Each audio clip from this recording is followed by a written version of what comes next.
Bismillahirrahmanirrahim.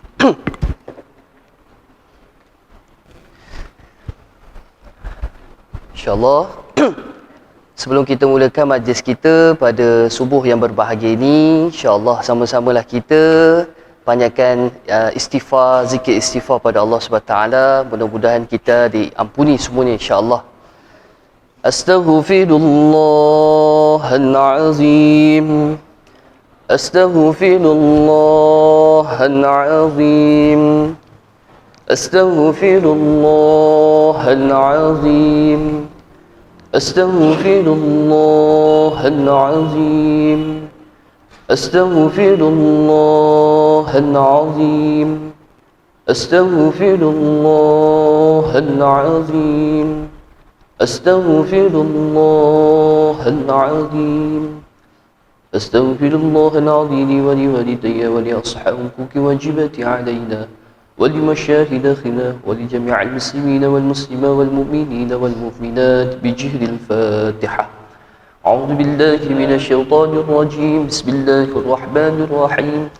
الحمد لله رب العالمين الرحمن الرحيم مالك يوم الدين إياك نعبد وإياك نستعين اهدنا الصراط المستقيم صراط الذين أنعمت عليهم غير المغضوب عليهم ولا الضالين آمين.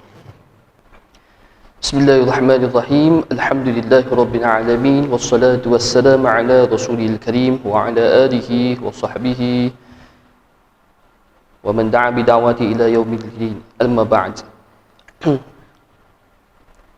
سبحانك لا علم لنا إلا ما علمتنا إنك أنت العليم الحكيم. رب اشرح لي صدري ويسر لي أمري واحلل عقدة من لساني يفقهوا قولي. أما بعد. وقال تبارك وتعالى في القرآن العظيم: أعوذ بالله من الشيطان الرجيم. ووصى بها إبراهيم ويعقوب ويا بني إن الله اصطفى لكم الدين فلا تموتن إلا وأنتم مسلمون. أم كنتم شهداء إذ حضر يعقوب الموت إذ قال لبنيه ما تعبدون من بعدي قالوا نعبد إلهك وإله آبائك إبراهيم وإسماعيل وإسحاق إلها واحدا ونحن له مسلمون. صدق الله العظيم. وقال رسول الله صلى الله عليه وسلم في الحديث القدسي: الراحمون يرحمكم الرحمن ارحموا man fil ard fayarhamukum man fis sama atau kama qala Rasulullah sallallahu alaihi wasallam. Yang saya muliakan sahibul khusus Ustaz Ahmad Ismail dan para asatiz, guru-guru, para barisan imam dan bilal, sahibul khusus kepada mantan nazir, pemangku nazir, pada pegawai-pegawai masjid, AJK masjid, dan tidak lupa kepada para hadirin, bapa-bapa, pakcik-pakcik, ya, para hadirat, makcik-makcik, ibu-ibu yang dirahmati oleh Allah Subhanahu wa taala. Alhamdulillah. Alhamdulillahirabbil alamin. Cik Ma'ruf sihat ke? Ya dah. Cik Ma'ruf sihat, insya-Allah semua sihat lah tu ya. Insya-Allah ya. Lama kita tak berjumpa ya. Hari ini kita bersua syukur kepada Allah yang Maha Kuasa. Alhamdulillah. Pada subuh yang berbahagia ni sebenarnya kita kena rafakkan syukur pada Allah SWT lah ya. Kerana diizinkan oleh Allah SWT kita dapat semayang subuh berjemaah kan. Kalau dulu tahun lepas tu tak dapatlah solat subuh berjemaah dekat surau masjid kan. Duk rumah belaka kan.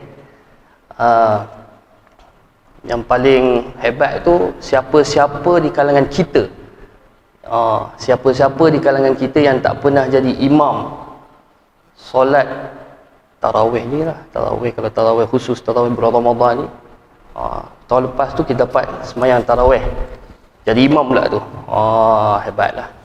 Lagi hebat lagi, siapa-siapa yang tak pernah, memang kebanyakan kita tak pernah lah, jadi imam khatib semayang hari raya. Tahun lepas kita dapat. Mungkin itu adalah pertama kali dalam hidup kan. Alhamdulillah juga kan. Makin hikmah jugalah kita dapat duduk rumah dulu ni. Bukan saja-saja kan. Ketetapan Allah SWT tu kita dapat duduk rumah dulu ni sebelum ni. Mungkin Allah nak muliakan kita, insya-Allah. Pejam celik. Alhamdulillah pada hari yang berbahagia ni kita dapat sambut Ramadan di surau masjid. Alhamdulillah lagi kan.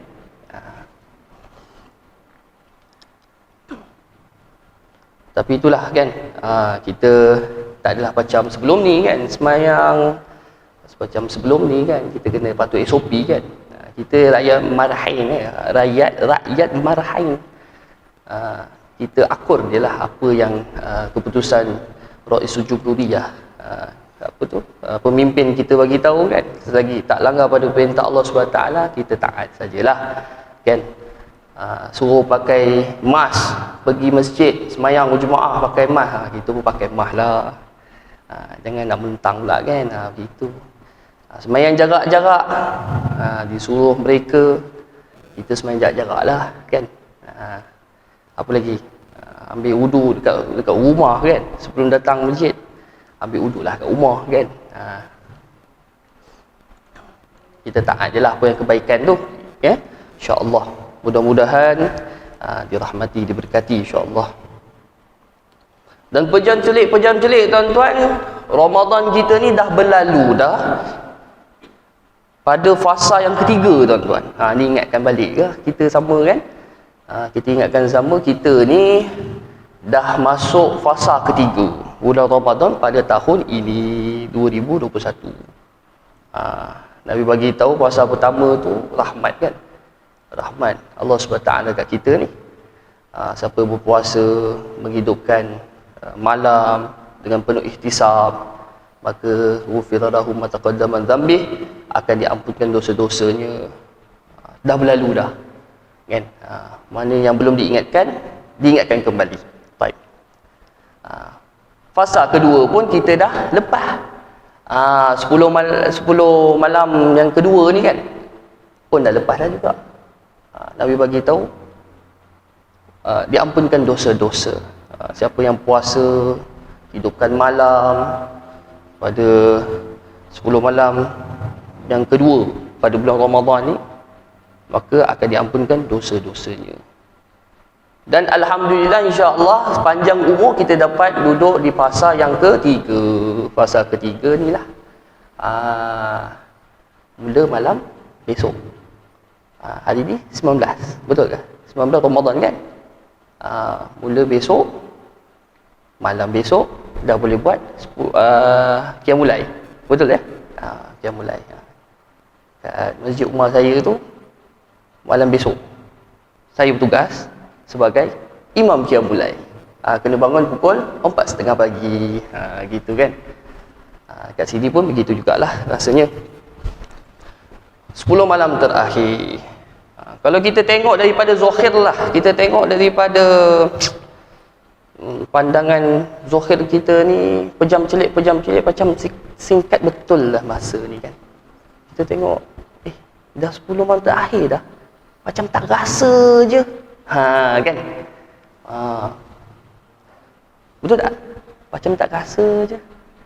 Betul ke ni ustaz? Kan. Sebenarnya macam tak rasa ni Nabi dah beritakan dah.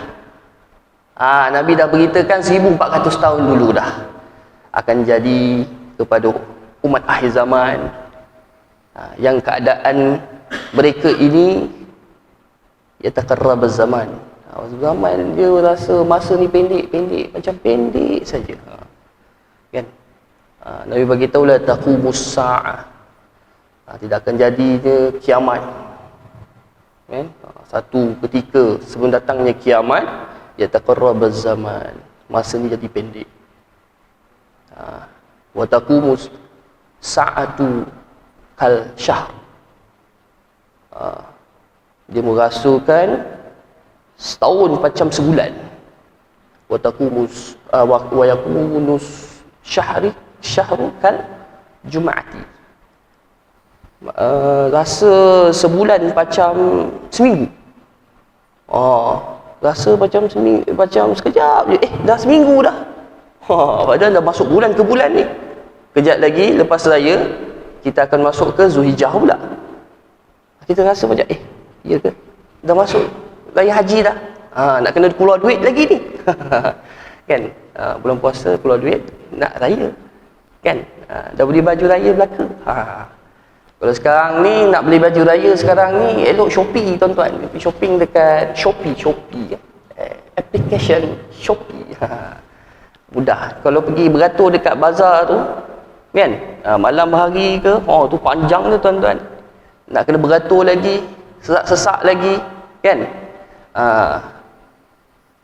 Takut-takut masuk nanti pihak berkuasa datang tengok rapat-rapat tak patuh SOP, kena compound lagi. Susah kan. Kalau kami tu, saya tu Shopee saja. Beli baju raya gitu kan. Keluar duit lagi. Nanti bila dah habis raya nanti nak masuk ke Zulhijjah nanti, keluar duit lagi. Kalau keluar duit tu korban cantik. Kalau keluar duit berkorban cantik. Tapi kalau ke tempat-tempat lara ni tak baguslah tuan-tuan ya, begitu ya. Kita azam untuk tahun ni kita berkorbanlah, kalau dapat korbanlah. Macam tempat kami, ke tempat saya tu ada dibuat korban. Saya bawah wilayah persekutuan kan.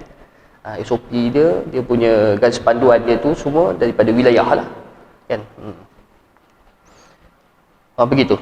Kemudian tuan-tuan macam rasa macam cepat je kan. Begitu. Kemudian Nabi beritahu lagi, teruskan daripada hadis itu, wa takunu jum'atu kal yaum. Seminggu macam sehari tuan-tuan. Seminggu macam sehari. Sekejap dia tengok, dah Jumaat dah. Kan? Wa yakunu yaum kasa'ah. Merasakan sehari ni macam 1 jam.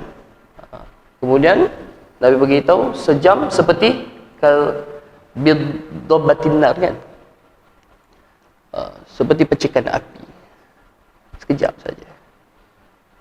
Rasa sekejap ni Nabi dah bagi tahu dah dulu. Cuma tuan-tuan, kita saja yang nak digunakan masa itu, dalam keadaan benar ataupun ghafil lah, lalai lah. Ini sebenarnya masa jadi apa? Nabi bagi tahu masa jadi singkat ni sebenarnya, ulama beritahu salah satunya adalah Imam Ibn Hajar Asqalani, Imam Syekh Al-Karmani di dalam kitab. Dia beritahu masa jadi pendek ni tuan-tuan, masa tu sama 24 jam zaman Nabi 24 jam juga, bukan 23 jam, 25 jam ke kan, sama je sampai akhir zaman 24 jam juga. Tapi mereka beritahu masa jadi pendek ni sebenarnya tuan-tuan berkah masa. Masa tak berkah. Kalau dulu kita dengar kan, kalau kita dengar cerita-cerita salafus soleh dulu, orang-orang dulu tu, salah satunya kalau kita tengok dalam manaqib Maulana Zakaria tu, dia cerita pasal guru dia. Guru dia ni tuan-tuan, hari-hari tuan-tuan, dia habiskan bacaan Quran dia tuan-tuan 20 ke 25 juz satu hari. Ada satu tu tuan-tuan, salafus soleh dulu tuan-tuan, kalau dia boleh, nak dikatakan 3 hari seminggu, bukan 3 hari sebulan, 3 hari seminggu khatam Quran. Ada salafus soleh dulu tuan-tuan, hari-hari khatam Quran, tuan-tuan. Dia mula daripada tarawih saja 15 juzuk. Begitu. Lepas tu terus lepas subuh, lepas zuhur. Habis tu ustaz, dia orang tak buat apa-apa lah ustaz. Tak kerja ke? Kerja juga. Mereka kerja juga. Ada kalau ulama-ulama dulu kerja juga. Ada satu apa tu cerita ustaz saya tu masa dia di Mesir dulu, ada satu syekh dia, Mesir pula, sorry, Yemen. Dia beritahu ustaz dia tu, syekh dia tu dulu pagi dia masuk kuliah mengajar, balik tengah hari sampai petang dia pergi buat kerja. Tahu buat kerja apa tuan-tuan? Pergi mengikat batu mengikat batu, dia pergi buat rumah kot. Kerja dia, sebabnya duit allowance lah, duit allowance mengajar dia tu dia tak ambil. Subhanallah, ni hebat dah orang macam ni kan. Dia terus dengan kerja dia untuk sara hidup dia, hidupannya qanaah, biasa-biasa saja di Yemen. Kemudian tuan-tuan, ada setengah tu ulama zaman dulu, salafus soleh dulu ni tuan-tuan, bukan saja dengan kerja duniawi dia, mengajar dia, mereka ni tulis kitab. Ulama-ulama dulu tulis kitab ni tuan-tuan, bukan senang tuan-tuan, nak peras kepala otak ni, peras. Saya tanya dengan imam kan, ustaz ada, ustaz ini ada, ustaz apa ada kan, Ustaz Ahmad kan, sahibul khusus kita. Macam mana kalau mengulang Quran, dah sakit kepala dah, lagi mengulang Quran waktu tak ingat Quran, lagi pening dah tu. Ini nakkan Quran dalam kotak ni nak dikeluarkan balik, begitu. Nak perah kotak tu, dengan letih lagi ni nak tulis kitab ni. Lepas tu dia nak tulis kitab tu bukan tulis apa yang ada ditulis. Kadang-kadang apa yang ada lupa, kena rujuk kitab lagi, kena keluarkan kitab-kitab dekat almarinya lagi, nak kena ditasahihkan lagi, disahihkan lagi apa hukum-hukum ni dekat dalam. Gitu. Itu ulama-ulama dulu tuan-tuan. Kan? Dengan itu tuan-tuan, walaupun hal keadaan mereka begitu, tetap mereka ni syadid dalam ibadah. Mereka ni sungguh-sungguh dalam ibadah. Dan dikarenakan apa tuan-tuan? Masa mereka macam banyak lah ustaz. Iyalah, masa banyak lah. Kerana ada berkah. Rasa tu dirasakan seperti panjang, diberikan berkah padanya. Banyak benda yang faedah dapat dibuat. Saya kalau dulu kecil-kecil dulu kan, saya membesar kan di Keramat kan.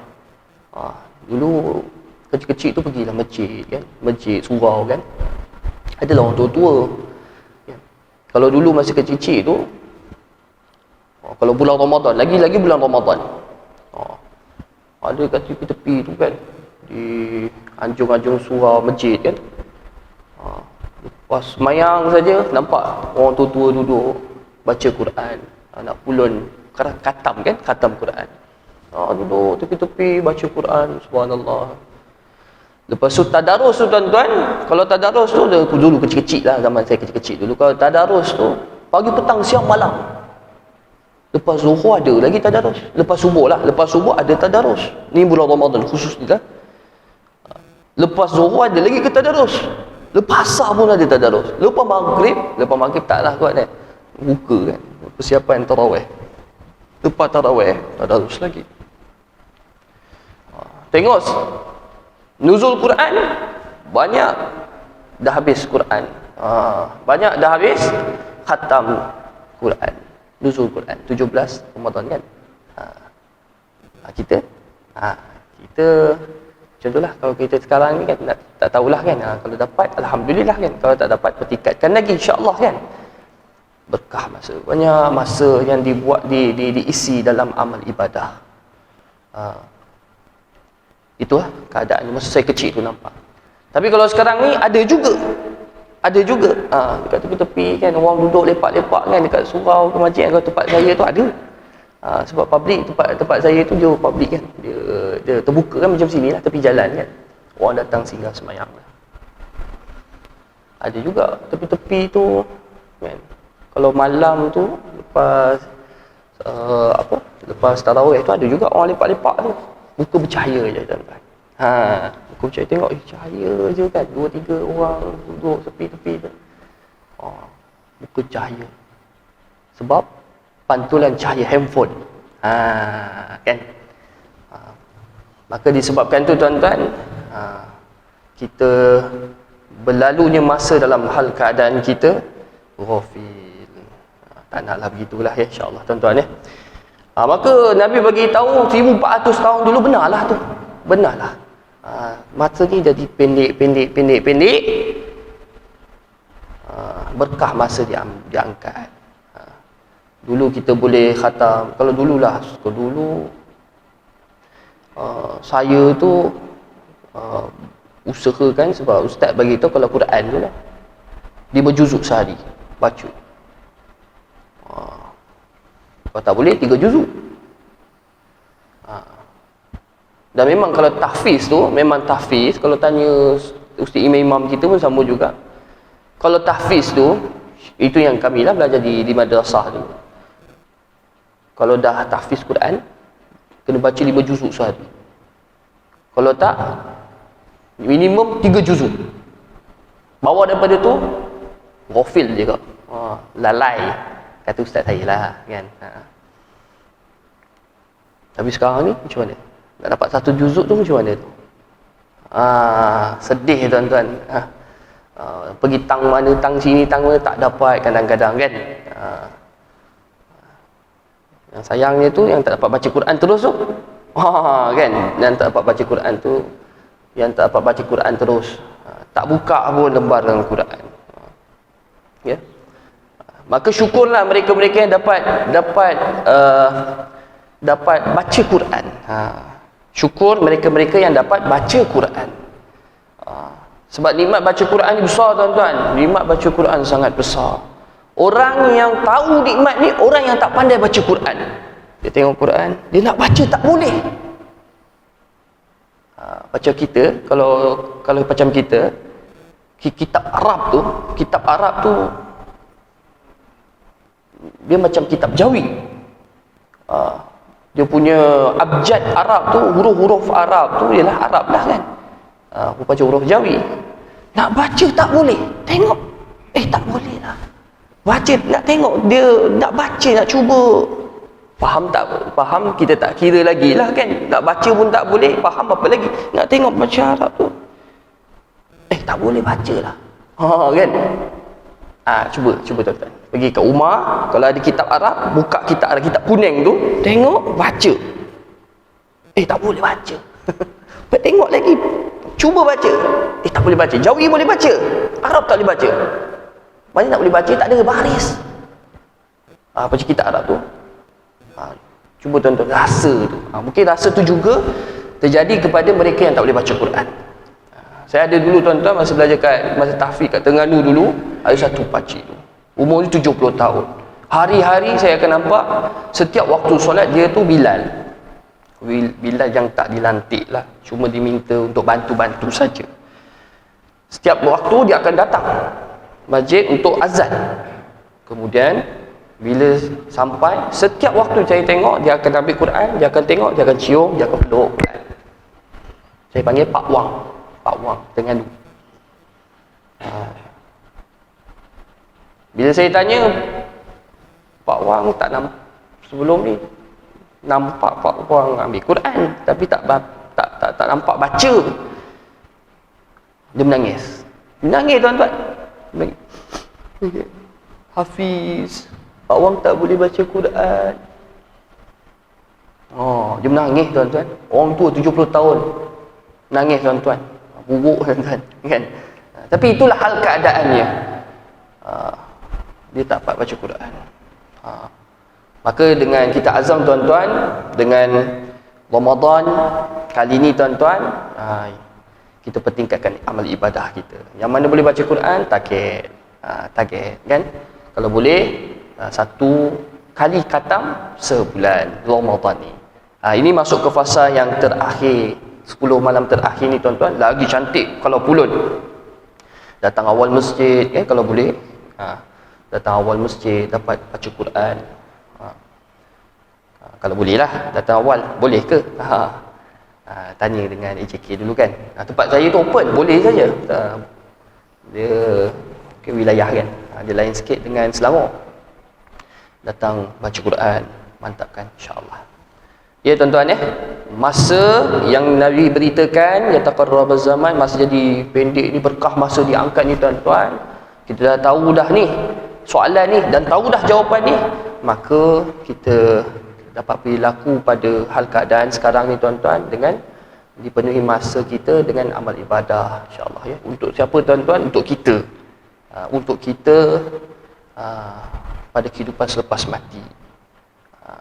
Allah beritahu dalam Quran, wa aqimus solah wa atuz zakah wa ma tuqaddimu li anfusikum min khairin tajiduhu indallahi wa khair ila al-akhir ayat.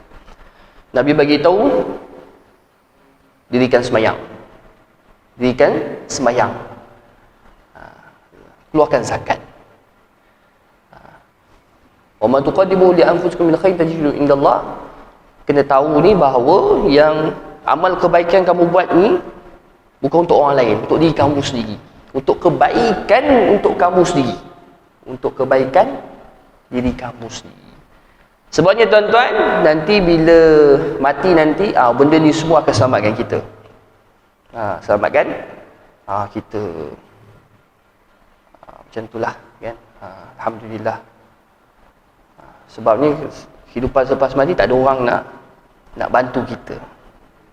Macam ibu saya kan, tuan-tuan kan, almarhumah Hamidah bintu Abdul Hamid, ibu saya dah meninggal tahun lepas. Mungkin tahu, mungkin tak tahulah kan. Kemudian tuan-tuan, tak tahu kehidupan dia macam mana di sana. Adalah kan 2, 3 banyak kali lah. Kadang-kadang dalam seminggu tu mesti ada mimpi dia apa sebagainya kan. Tapi wallahu alam lah kan, mainan tidur kan. Tapi itulah, suasana kubur tu gelap, sempit. Kalau kita duduk dalam ruang sempit, gelap, apa jadi tuan-tuan? Kelam kepala otak kita juga ni tuan-tuan, pening juga kan. Itu tak payah dalam kubur tuan-tuan. Tahun lepas duduk rumah, tak panas kepala kita tuan-tuan, panas punggung, panas kepala. Yang ada isteri cantik, yang bujang ni tuan-tuan. Itu kalau tengok dekat media sosial tu tuan-tuan, memaki-maki hamunnya kerajaan je kak. Kenapa kau buat PKP je kak? Kan aku tak tahu nak masak apa. Dia cerita pasal masak pula sampai bergaduh-gaduh. Tu tahun lepas kan. Pening kita tuan-tuan. Itu apa lagi? Beratus-ratus, berpuluh-puluh tahun, berbelas-belas tahun kita akan duduk dalam kubur tuan-tuan. Itulah cerita ni. Ya. InsyaAllah. Kita petikatkan lagi Ramadan yang akan datang insyaAllah. Yang ketika ini sekarang ni insyaAllah tuan-tuan, dengan amal ibadah mudah-mudahan kita dapat ganjaran di sisi Allah SWT. Okey, insyaAllah sedikit perkongsian berkait dengan bagaimanakah perihal Ramadan Rasulullah SAW. Kita kongsikan ya. Okey, dalam satu riwayat Abdullah ibn Abbas radhiyallahu anhu, dia menceritakan tentang perihal Rasulullah sallallahu alaihi wasallam bila Ramadan menjelang tiba. Abdullah ibn Abbas. Kata Abdullah ibn Abbas, wa kana Rasulullah sallallahu alaihi wasallam ajwadan nas wa kana ajwadan yakunu fi syahr Ramadan. Kata Abdullah ibn Abbas radhiyallahu anhu, Rasulullah sallallahu alaihi wasallam adalah sedermawan manusia. Dermawannya manusia. Dan apatah lagi bila masuk pada syahr Ramadan, pada bulan Ramadan, lagi Rasulullah akan dermawan. lagi-lagi Rasulullah akan jadi lebih dermawan. Rasulullah ni bulan-bulan lain dia dah dermawan sangatlah. Kan? Memang orang tak boleh, memang kalau nak ceritanya sepanjang zaman dah nak tiru macam Rasulullah ni, Allahu akbar. Nak sama macam Rasulullah ni, Allahu akbar. Tak jadi ya. Tak ada lah. Tapi nak tiru tu mungkin alhamdulillah adalah kan. Kita semua umat Nabi SAW nak tiru macam Rasulullah. Bulan lain selain daripada bulan Ramadan, Rasulullah dah sangat hebat dah pada dermawan dia. Kalau kita tak tengok lah daripada kita usah tak payah tengok daripada kurniaan Allah. Kurniaan Allah apa? Rasulullah dikurniakan, ditawarkan, wahai Muhammad, kalau engkau nak gunung Uhud aku jadikan daripada emas untuk engkau wahai Muhammad. Nak tak? Ini pelawaan Allah SWT kepada Rasulullah SAW. Gunung Uhud tu, kalau kita pergi umrah tu, gunung Uhud tu bukan Allah. Gunung Uhud ni tuan-tuan bukan yang tu yang naik sikit atas tu kan. Kalau sirah ni yang tempat rimayah orang pada zaman Nabi tu, sahabat-sahabat tu apa? Tentera Islam bahagian memanah duduk atas tu kan. Yang sekarang ni kalau kita pergi ke sana, kita naik gunung Uhud yang sikit tu, itu gunung Uhud juga. Tapi bukan itu saja gunung Uhud tu besar tu. Besar tuan-tuan. Kalau dekat situ kita tengok kiri kanan tu, itulah gunung Uhud tu. Dan Nabi bagi tahu gunung yang ada di syurga adalah gunung Uhud. Sebesar tu jadi emas bagi kepada Rasulullah. Kaya gila Rasulullah. Kalau tak, kita tak pandang daripada kurniaan ni lah. Kita pandang daripada zahir harta Rasulullah saja. Nak dikatakan Rasulullah pun memang kaya gila lah. Sebab apa tuan-tuan, zaman Rasulullah dahulu, bila piagam Madinah terbentuk, bila negara Madinah terbentuk, Rasulullah sebagai pemimpin, dakwah Islamiah dah merata tempat dah. Dah tersebar merata tempat. Sehingga tuan-tuan nak dikatakan Jaziratul Arab tu, tanah Arab tu, kebanyakannya semua tuan-tuan dah jalin diplomatik dengan Madinah. Ada yang masuk Islam, ada yang tak masuk Islam, sekalipun mereka berhubungan baik. Dengan itu tuan-tuan, setiap bulan, setiap tahun, beberapa bulan sekali akan datangnya harta-harta, hadiah-hadiah daripada raja-raja. Itu semua untuk Rasulullah. Hadiah tuan-tuan. Nak bagi tahu Rasulullah kaya lah. Dah kaya kalau dari segi zahirnya. Tetapi tuan-tuan, apa yang Rasulullah nak tunjuk kepada umat, walaupun kaya rayanya Rasulullah ni, Rasulullah tolak tepi. Harta ni dibahagi-bahagikan. Dermawan Rasulullah. Dalam keadaan baik diminta kepada Rasulullah, Rasulullah bagi. Dalam keadaan buruk diminta daripada Rasulullah SAW pun diberi juga. Ada satu tu adalah Badui. Tu orang kampung tu lah, dia Arab. Dia datang kepada Rasulullah nakkan apa? Nakkan selendang Rasulullah. Rasulullah dilit lah. Cantik selendang tu. Dan riwayat cakap daripada Yemen. Cantik. Ada satu Arab Badui tu datang, dia tarik daripada belakang. Zup, ragut. Teragutnya leher Rasulullah sehingga berbekas. Sakit. Berbekas. Sakit. Sahabat dah bengang dah. Ni budak ni natal gitu kan. Dah tuan-tuan orang muda sikit. Ni kurang ajar punya orang kan. Nak kena kau ni kan. Rasulullah tahan, sabar sahabat. Nak ambil. Nak ni ambil. Walaupun diminta begitu tuan-tuan, tetap Rasulullah bagi. Dermawannya Rasulullah. Tetapi bila masuknya bulan Ramadan, lagi dermawan. Ni Rasulullah. Dari segi hartanya, dari segi akhlaknya, dari segi banyak perkara, Rasulullah ni dermawannya manusia. Ni dermawan tuan-tuan Kemudian tuan-tuan,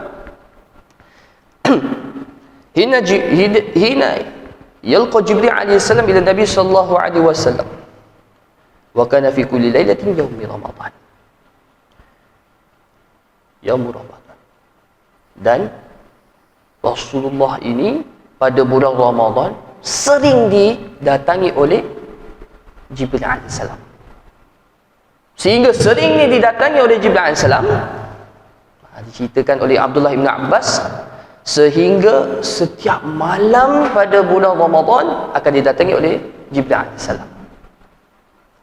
Jibril ni dah datang kepada Rasulullah sallallahu alaihi wasallam. Bulan-bulan lain ni dah banyaklah kali kan, sebab nak sampai ke wahyu ni, nak mengajar dan sebagainya. Tetapi pada bulan Ramadan lagi sangat-sangat banyak waktunya Jibril akan datang kepada baginda Nabi sallallahu alaihi wasallam. Untuk apa tuan-tuan? Pertama sekali untuk apa? Tadarus Quran.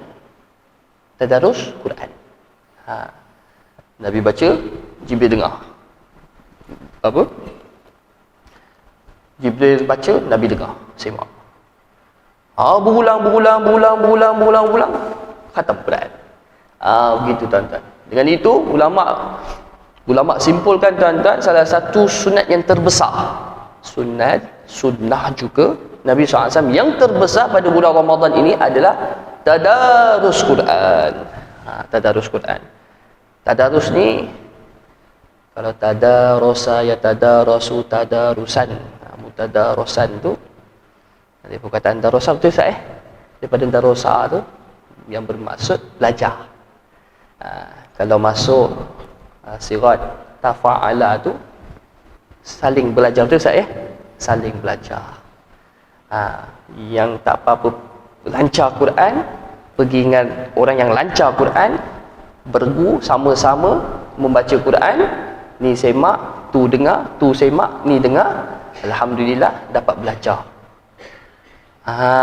Begitu. Maka kalau dulu tu masa 2016 tu ada kelompok kan yang sebelum ni kan, kelompok kecil-kecil kalau dekat Sungai Pelang ni, orang muda ada kelompoknya ni. Lepas tu seorang guide kan, seorang bantu satu halqah untuk pandai baca Quran. Ada yang baca Iqra pun. Ini pada bulan Ramadan ni lah belajarnya kan. Budak-budak yang mungkin malu nak belajar dengan kawan-kawan dekat kelas ngaji, boleh belajar waktu tadarus, belajar Iqra. Subhanallah, itu yang terbaik. Belajar tadarus Quran, okay? Maka dengan hal keadaan tadarus ni tuan-tuan, baru Quran kita diperbetulkan. Jangan malu kan. Dan yang kelompok-kelompok tadarus ni juga tuan-tuan, kena raikan yang tak boleh tu. Begitu. Jangan nak target khatam saja. Tak boleh begitu. Ada satu tu dekat tempat saya tu buat juga tadarus. Sayangnya masing-masing nak target khatam cepat. Yang baca lambat apa sebagainya tak diraikan. Pokoknya intipatinya cabut, tarik diri. Mesyuarat AJK balik, minta untuk apa? Untuk dirombak balik, yang mana pandai masuk kepada kelompok yang tak pandai. Tak apa-apa, bukan tak pandai lah, kurang untuk baca Quran. Bantu mereka. Alhamdulillah, semua diraikan. Tadarus Quran tuan-tuan, ya. Tadarus Quran ni tak semesti dekat masjid, dekat surau kan.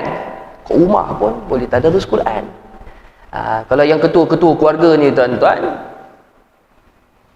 minta buat keputusan. Dia minta buat keputusan, dia ketua keluarga ni, mesyuarat sikit, ada waktu bila-bila, boleh tadarus. Dalam saya dengan isteri, 2 orang ni tadarus lepas zuhur.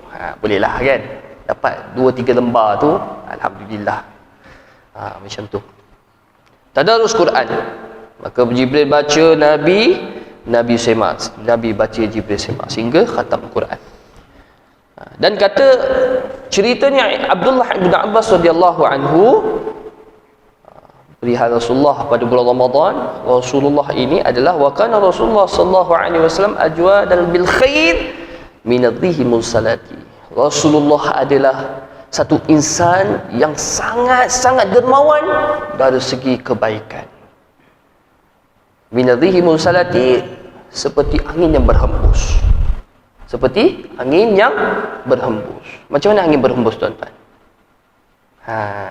Kalau kita pakai wangi kan, wangi-wangian kan, angin datang daripada belakang, hembus. Wangi yang kita pakai tu akan dibawa oleh angin. Orang sekeliling ni tuan-tuan akan merasakan bau yang wangi. Maksud manfaat. Angin berembus, kemudian dia akan menular kepada orang sekitar kita. Dengan itu tuan-tuan, seperti itulah Nabi SAW atas kebaikan yang Nabi lakukan dirasai oleh semua orang. Ada cerita tuan-tuan. Ada cerita. Pada zaman Nabi tuan-tuan, satu ketika tu Nabi pergi pasar. Nabi pergi pasar. Nabi ni tak macam kita. Kita ni pergi pasar, duit penuh kat poket. Dekat beg dompet banyak kan. Poket lagi, berdompet lagi kan. Kan Nabi ni tak macam kita. Pergi pasar kadang-kadang tak bawa duit pun. Dan Nabi pun tengok juga ada duit ke. Nabi kaya tuan-tuan, tapi tak ada duit. Pemimpin tapi tak bawa duit lah, tak bawa duit. Bukan tak ada duit itu, tak ada duit langsung. Kadang-kadang memang tak ada langsung Rasulullah. Sebab apa? Banyak semua dah didermakan. Aisyah beritahu, menceritakan 3 bulan dapur tak berasap. Makan apa yang ada.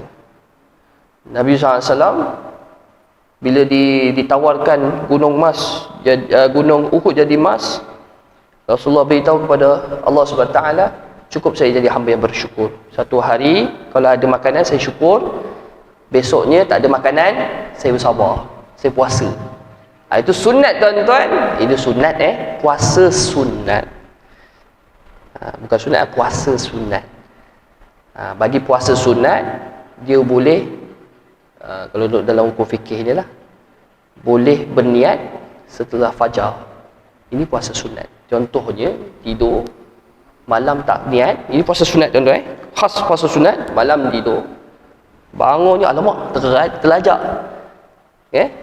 Terlajak, ni nak puasa Khamis ni kan. Maka boleh niat lepas subuh tu, boleh niat untuk puasa hari Khamis. Itu puasa sunat. Kalau tak betul, betulkan saya Ustaz ya. Puasa sunat. Tapi kalau puasa wajib tak boleh ya. Puasa wajib untuk niat. Pada malam hari. Baik. Maka Nabi pergi pasar. Tak bawa duit. Tengok satu hamba, budak. Hamba ya, Ahmad tu budak. Sudah menangis. Ditanya Rasulullah, adik kenapa nangis? Dia beritahu yang tuannya telah perintahkan dia untuk beli barang daripada tuan dia di pasar ni. Kemudian dari perjalanan duitnya hilang, takut nak balik ke rumah, takut dimarahi, dipukul dan sebagainya. Budak, bukan budak, hamba. Budak pada zaman tu adalah hamba. Hamba ni tuan-tuan memang hamba betul, bukan macam kita.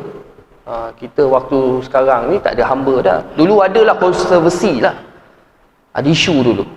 Tak silap 2015 tak silap, 2015 ke 2016, ada satu ustaz, dia kiaskan hamba lah, dia kiaskan hamba ini adalah pembantu rumah. Dikiaskan begitu. Tak boleh kias macam tu. Sebab hukum hamba ada hukum yang tersendiri. Kalau daripada segi fikih ni lah, hamba ni begitu, dia ada segi hukum tersendiri pada perihal hamba. Dikiaskan dengan dengan pembantu rumah tak boleh. Memang tak boleh. Sebab pembantu rumah bukan hamba. Sebab kita gajikan dia apa sebagainya. Hukum ni dah sangat berbeza. Kalau hukum dia sama, best lah kita. Kan? Sebabnya hamba, salah satu ini, kalau salah betulkan saya Ustaz ya, iaitu hamba tuan-tuan, tuan dia boleh gauli dia, menggaulinya. Hamba, tuan dia boleh menggaulinya. Lepas tu tuan-tuan boleh kahwini dia juga, boleh dekarkan dia, boleh tahwini dia. Dan kemudian hamba ni tuan-tuan, betul Ustaz ya? Betul. Dan tuan-tuan ni tuan-tuan, hamba, contoh kita ada hamba, dia kahwin dengan hamba, anak dia pun hamba juga. Dia punya expired date hamba ni tuan-tuan, tak ada expired date sampai mati. Kesian tuan-tuan. Siapa jadi hamba dulu susah hidup dia. Tekan saja, kena suruh saja. Dia akan diberi makan apa yang ikut tuan dia suka. Nak bagi makan, bagi. Kalau tak nak, sudah. Itu salah satu pahala yang terbesar pada ketika itu adalah memerdekakan hamba. Kita masuk kepada cerita tadi tuan-tuan, dia pun menangis, tak nak balik. Rasulullah perintahkan, kamu adik pergi balik, cakap perkara yang benar kepada tuan kamu dan bagi tahu bahawa kamu minta maaf. Dia tak nak juga, dia takut. Kemudian tuan-tuan, Rasulullah beritahu, tak apa, kamu balik, kamu beritahu aku Rasulullah meminta maaf daripada pihak kepada tuan kamu. Tak nak juga, takut. Kemudian Rasulullah putuskan, tak apa, kamu aku hantar ke rumah tuan kamu. Lepas tu hamba duduk belakang Rasulullah, jalan-jalan pergi sampai ke rumah. Nak sampai ke rumah ni tuan-tuan, bila nak dekat ke rumah tuan dia ni tuan-tuan, tuan dia tengok daripada sebalik tingkap. Tengok tuan-tuan, Rasulullah datang. Rasulullah datang. Rasulullah bukan calang tuan-tuan, bukan calang orang tuan-tuan. Contoh, datang rumah kita Agung datang. Bawa anak kita ke kan? Bawa tengok, Agung datang lah. Macam mana situasi kita? Ini Rasulullah ke hebat. Pemerintahan dunia dekat Rasulullah. Agung betul lah Rasulullah kan datang. Rasulullah datang. Bila buka tuan-tuan, satu keluarga keluar. Ini kita lah, Agung Sultan datang kan, datang. Tengok Agung datang kan. Al-Muttafib bil Asy'ari apa? Siapa nama Agung tu? Wa kadzalika ke bawah dulu yang mulia. Tak lupa saya. Selalu baca kutubah wilayah persekutuan, dia ada tulis. Agung kita sekarang kan, Sultan Pahang tu kan. Kemudian tuan-tuan, dia keluar satu keluarga tanya, ya Rasulullah, kenapa, apa gerangan tuan datang ke sini? Rasulullah pun beritahu, ini kenal ni siapa kat belakang ni? Kenal. Ini hamba saya. Rasulullah bercerita, masa nak datang ke pasar, duitnya hilang. Dia menangis, tak nak balik, takut dimarahi, dipukuli. Maka saya, Rasulullah ini nak bagi tahu ni, ajwad bil khair ni, Rasulullah ni adalah dermawan daripada segi kebaikan pun. Rasulullah ni sangat dermawan.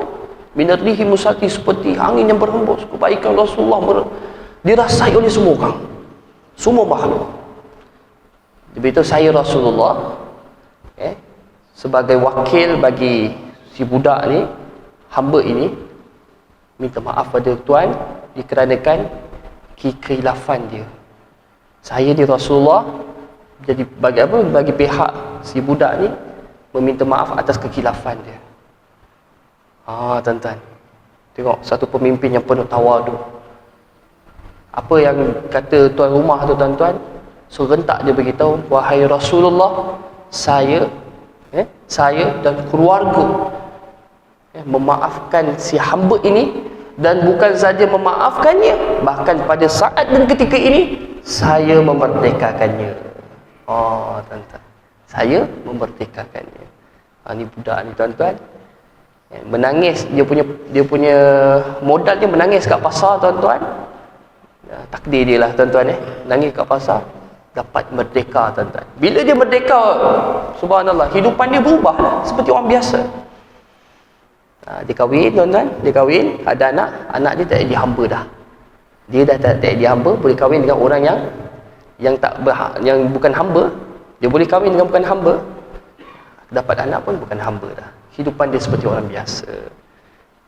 Tuan-tuan yang dirahmati oleh Allah SWT, itulah kebaikan yang Rasulullah tunjukkan kepada kita tuan-tuan, yang hari ini, pada ketika dan waktu ini tuan-tuan, kita harus untuk contohi. Lagi-lagi tuan-tuan, pada bulan Ramadan, insya-Allah tuan-tuan, pada 10 malam terakhir ni, pada 10 hari yang terakhir ni tuan-tuan, insya-Allah kita sama-sama pulun lah tuan-tuan, kita azam untuk pulun. Yang mana belum settlekan tuan-tuan, yang mana nak dekat-dekat khatam tu, pulun bagi khatam. Cantik tuan-tuan. InsyaAllah sikit lagi tuan-tuan, saya ambil masa sikit lagi, nak kongsikan satu amal tuan-tuan. Boleh tuan-tuan, satu amal. Amal ni tuan-tuan, saya dapat daripada syekh saya lah, masa di Temboro dulu. uh, dia syafaat zikir la ilaha illallah. Dibacakan tuan-tuan, dibacakan sebanyak 70,000 kali. Ini ya, kan? Kumpul 7,000 kali. Dibacakan zikir la ilaha illallah sebanyak 70,000 kali, dihadiahkan pahala ini kepada arwah. Kepada arwah. InsyaAllah arwah akan tidak dibebani dengan seksa kubur dan terlepas daripada api neraka, insyaAllah. Jadi cerita dia tuan-tuan. Cerita ni panjang tuan-tuan. Yang boleh, yang itulah amalan dia lah. Khulasa daripada cerita tuan-tuan, ada sikit kan ya. Cerita tu ada satu budak pada zaman salafus soleh dulu, maknya mati. Kemudian tuan-tuan, pada masa yang sama, masa nak kuburkan mak dia tu, uncang duit ni jatuh dekat dalam liang lahat, dikembus. Dia balik, dia baru teringat uncang dia jatuh. Malam tu dia pergi ke kubur mak dia, gali balik. Dia ambil uncang, tengok kubur mak dia dipenuhi dengan api, terbakar tuan-tuan.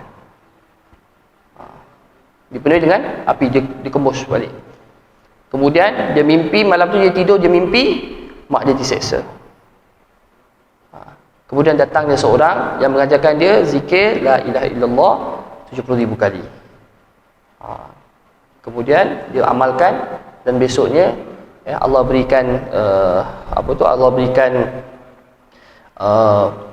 kepada dia, dia mimpi balik mak dia lepas daripada seksa sekalian, seksa kubur, seksa daripada seksa Allah SWT. Itu salah satu ceritanya. Ada satu cerita yang lain lah berkait dengan dia, bersabit-sabit daripada riwayat-riwayat tu. 70,000 kali. Pada saya buatlah tuan-tuan untuk mak saya. Kan? Boleh kita kongsikan juga. Kita buat zikir tu. Ni semua hidup tuan-tuan. Zikir tu untuk arwah. Lepas tu kita buat khatam Quran sekali untuk arwah. Lepas tu jangan kita lupa untuk apa tuan? Settlekan fidyah puasa. Settlekan fidyah puasa. Itu pentinglah. Perkara-perkara yang saya lah sendiri buat untuk ibu saya. Mudah-mudahan tuan-tuan, khususnya mak saya, di sana tenang dan diberikan rahmat oleh Allah SWT, diampuni segala dosanya dan diberikan bahagia di sana. Sebab dia dah susah sangat dah hidup di dunia. InsyaAllah ya. Kita akhiri majlis kita insyaAllah. Mungkin dah lewat. Minta maaf kelewatan sedikit. Kita minta mohon pada Allah SWT, mudah-mudahan Ramadan yang kita lalui ketika ini tuan-tuan diberikan kesungguhan lagi dalam beramal ibadah pada Allah SWT, insyaAllah. Kita sudahi majlis kita tuan-tuan dengan umul kitab Al-Fatihah. A'udzubillahi minasyaitonirrajim. Bismillahirrahmanirrahim. Alhamdulillah rabbil alamin arrahmanir rahim. Iyyaka na'budu wa iyyaka nasta'in. Ihdinas siratal mustaqim.